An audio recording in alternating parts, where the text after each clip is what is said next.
Tumbuhan juga mengalami pertumbuhan dan perkembangan. Pertumbuhan dicirikan dengan bertambah besar dan tingginya tumbuhan. Perkembangan dicirikan dengan meningkatnya kemampuan tumbuhan untuk dapat beradaptasi serta berkembang biak. Selain berkembang biak secara alami, tumbuhan juga dapat berkembang biak dengan bantuan manusia. Perkembangbiakan ini dikenal dengan perkembangbiakan buatan. Ayo pelajarilah pertumbuhan dan perkembangbiakan tumbuhan berikut.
Dalam kehidupannya, tumbuhan mengalami pertumbuhan dan perkembangbiakan. Tumbuhan terus mengalami pertumbuhan semasa hidupnya. Dari sejak bibit hingga tumbuhan mati, daun tumbuhan akan terus tumbuh menggantikan daun yang telah layu. Berbeda dengan pertumbuhan, perkembangbiakan pada tumbuhan hanya terjadi ketika tumbuhan telah dewasa. Saat masih kecil, tumbuhan belum dapat berkembang biak. Perkembangbiakan pada tumbuhan terjadi secara alami dan secara buatan. Perkembangbiakan tersebut adalah sebagai berikut. 1. Perkembangbiakan secara alami. Perkembangbiakan secara alami adalah perkembangbiakan yang dilakukan oleh tumbuhan itu sendiri. Perkembangbiakan dapat berasal dari bagian-bagian tumbuhan sebagai berikut. Biji, contohnya bibit mangga. Tunas, contohnya tunas pisang. Umbi, contohnya umbi kentang. Spora, contohnya suplir. Pada gambar, anak-anak dapat melihat contoh perkembangbiakan alami.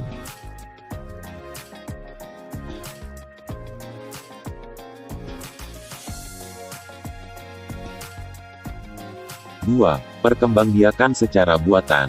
Perkembangbiakan tumbuhan secara buatan dilakukan dengan buatan manusia. Perkembangbiakan secara buatan dilakukan agar keturunan tumbuhan lebih cepat tumbuh.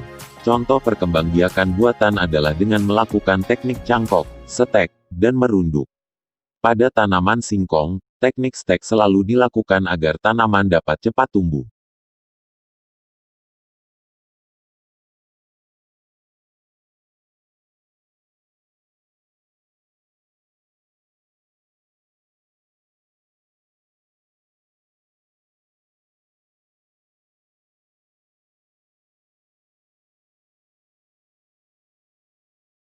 A. Rundukan cabang tumbuhan. B. Tanam cabang tumbuhan tersebut. C. Potong tangkai tumbuhan yang dirundukan setelah tumbuh akar. Kemudian tanam hasil rundukan tersebut.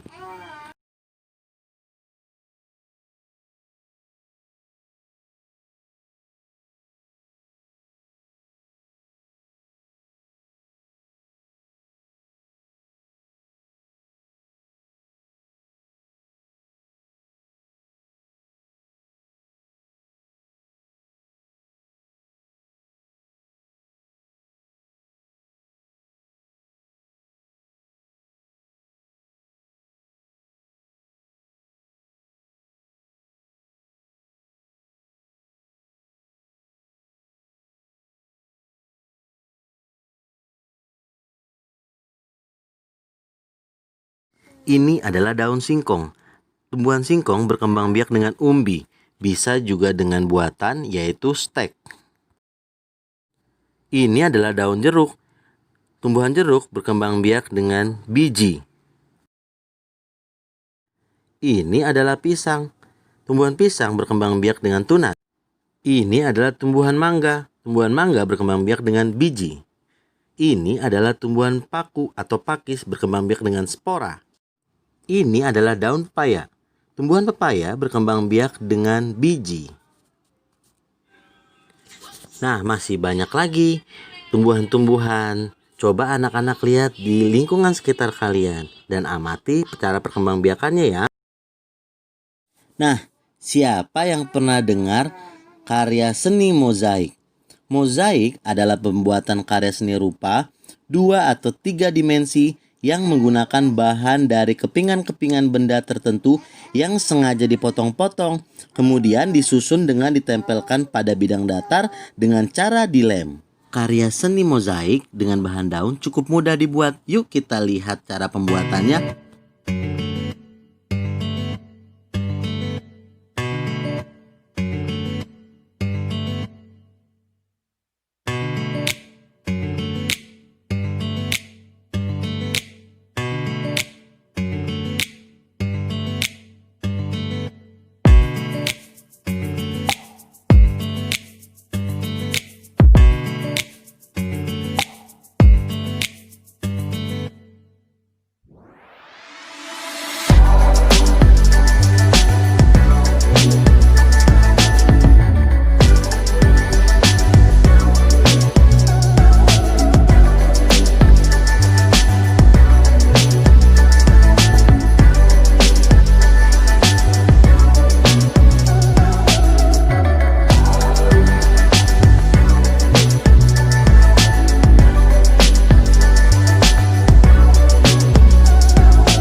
Nah, sekarang coba buat mozaik ikan di halaman 129. Mudah kok. Yuk kita buat. Nah, sekarang kita belajar pembagian yuk. Pembagian bisa dengan dua cara, yaitu pembagian dengan cara pengurangan berulang dan dengan cara bersusun ke bawah. Kita lihat cara pengurangan berulang terlebih dahulu ya. Nah, sekarang soalnya 18 dibagi 2. Pembagian dengan cara pengurangan berulang. Di sini ada 18 batu silinder. Ada 18 batu, 18 dibagi 2. Cara pengurangan berulangnya adalah sebagai berikut. 18 dikurang 2, 16. 16 dikurang 2, 14. 14 dikurang 2, 12. 12 dikurang 2, 10. 10 dikurang 2, 8. 8 dikurang 2, 6. 6 dikurang 2, 4. 4 dikurang 2, 2. 2 dikurang 2, 0. Nah, kira-kira tadi anak-anak sudah ngambil berapa kali ya? Oh iya, ternyata anak-anak mengambil 9 kali. Berarti 18 dibagi 2 sama dengan 9. Mudah kan? Pembagian dengan cara bersusun ke bawah. Soalnya sama, 18 dibagi 2. Kalau tadi dengan cara pengurangan, kalau sekarang dengan cara bersusun ke bawah. Caranya begini. Buat dulu tanda seperti ini. Ini namanya tanda bagi untuk cara bersusun ke bawah. Yang di sebelah kiri adalah angka 2. Yang di sebelah dalam adalah angka 18.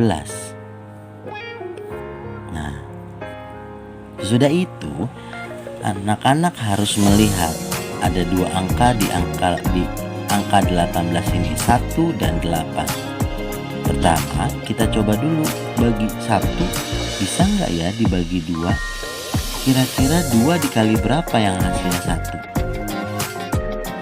Sepertinya tidak ada. Oke, kalau tidak ada, berarti kita bisa melipat gandakan angka ini. Kalau tadi cuma 1 angka, sekarang kita bikin angkanya jadi puluhan. Jadi dua-duanya ini kita pakai buat membagi angka 2. Langsung aja jadinya 18. 18 dibagi dengan 2, berapa ya? Coba ingat-ingat. 2 dikali berapa ya yang hasilnya 18 atau yang mendekati 18? Kita coba lihat yuk. 1 dikali 2, 2. 2 dikali 2 berapa? 4. 3 dikali 2, 6. 4 dikali 2, 8. 5 dikali 2, 10. 6 dikali 2, 12. 7 dikali 2, 14. 8 dikali 2, 16. 9 dikali 2, 18. 10 dikali 2, 20. Oh, berarti yang mendekati angka 18 adalah 16. Tidak mungkin 20. Yang mendekati angka 18 adalah 16. Tapi ternyata kita menemukan angka 18 di sini yang sama. Jadi kita tidak, kalau angkanya sama-sama 18 di sini, kita tidak perlu mencari angka yang terdekat karena kita telah menemukan angka yang sama. Nah, jadi kita lihat berapa sih dikali 2 hasilnya 18? Oh, ternyata 9. Nah, berarti karena 9 dikali 2 sama dengan 18, karena itu 18 dibagi 2 hasilnya 9.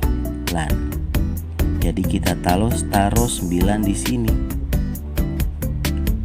Setelah kita taruh 9 di sini, kita harus kembali mengalihkan 9 dan 2. 9 dikali 2 sama dengan 18. Nah, setelah kita taruh 18 di bawah 18, kita harus mengurangkan 18 dikurang 18 hasilnya iya 0. Oke, demikian caranya. Nah, kita coba lagi yuk. Sekarang soalnya 45 dibagi 3. Kalau tadi 18 dibagi 2. Kalau sekarang 45 dibagi 3. Tadi bagaimana caranya? Pertama-tama buat dulu tanda seperti ini. Kemudian 3-nya kita taruh di sebelah kiri. Dan di sebelah kanan atau di sebelah dalam kita tulis angka 45. Oke. Nah, soal ini berbeda dengan soal yang tadi. Yang 18 dikali 2. Kalau ini 45 dibagi 3. Kalau tadi 18 dibagi 2. Nah, nanti anak-anak bisa melihat perbedaannya. Sekarang kita coba lihat dulu ya. 45 terdiri dari angka 4 dan angka 5. 4-nya ini jangan lupa ya, 4-nya ini adalah 40-an. 5-nya 5 satuan. Tapi untuk mempermudah kita bisa membaginya dengan cara seperti ini. Angka 4 ini kita bagi dulu dengan angka 3 di depan. Angka 4 ini kita bagi dengan angka 3. Artinya apa sih? Artinya 3 dikali berapa yang hasilnya mendekati angka 4. Kita coba lihat yuk. 1 dikali 3 3. 2 dikali 3 6. 3 dikali 3 9. 4 dikali 3 12. Ternyata angkanya di sini udah lebih daripada 4. Kira-kira angka berapa yang paling mendekati dengan 4? Iya betul, angka 3. Nah, karena angka 3 di sini yang mendekati dengan 4, kita lihat yuk. Ternyata 3 dikali berapa ya yang hasilnya mendekati 4? Oh, 3 dikali 1. Hasilnya 3. 3 ini mendekati 4. Jadi ternyata 3 harus dikalikan dengan 1 ya, supaya hasilnya mendekati 4. Kita taruh di sini. Nah, sesudah kita taruh, ini kita kalikan. 1 dikali 3 3. Nah, sudah gitu kita turunkan. Turunkannya dengan cara dikurangin. 4 dikurang 3 1. 5-nya gimana? 5-nya turun ke bawah. Nah, sampai di sini sudah mengerti ya. Nah, sekarang sama seperti tadi yang 18. Kita lihat lagi, 15 ini terdiri dari 1 dan 5. Kita coba bagi 1 dengan 3. Kira-kira 1 bisa nggak ya dibagi dengan 3? Ya pasti nggak bisa ya. Karena 1 nggak bisa dibagi dengan 3, maka kita pakai dua-dua angkanya di sini, 1 dan 5, jadi 15. Jadi kita langsung pakai 15 dibagi dengan 3. Kira-kira 15 dibagi 3 bisa nggak ya? Nah, kita cari yuk perkalian 3 yang hasilnya mendekati 15. Atau yang sama dengan 15 kali ya. Tapi kita cek dulu yuk. 1 kali 3 3. 2 kali 3 6. 3 kali 3 9. 4 kali 3 12. Sekarang 5 dikali 3 15. 6 dikali 3 18. 7 dikali 3 21. Tunggu sebentar. 21 udah gede banget. Udah lebih gede daripada 15. Coba kita cari angka yang mendekati 15. Oh, ada angka 12. Tapi ternyata ada angka 15 di sini. 15-nya sama dengan di sini. Oh, berarti ini saja yang dipakai. Oh, jadi 5 dikali 3 hasilnya 15. Artinya 15 dibagi 3 hasilnya 5. Oh, begitu ya. Berarti 5 ini kita taruh di sini. Kita taruh di atas. Sesudah kita taruh di atas, 5 kita kalikan lagi dengan 3. Hasilnya 15. Sesudah kita kalikan, kita taruh di bawah angka 15 yang di sini. Kita taruh di bawahnya. Terus kita garis, kita kurangin 15 dan 15. 15 dikurang 15 hasilnya 0. Semua bilangan yang sama ketika dikurangkan hasilnya pasti 0. Nah, demikian caranya ya anak-anak. Jadi 45 dibagi dengan 3 jawabannya 15. Mudah bukan? Banyak berlatih yuk. Tapi yang terpenting adalah anak-anak sudah menguasai perkalian. Oke? Banyak berlatih ya.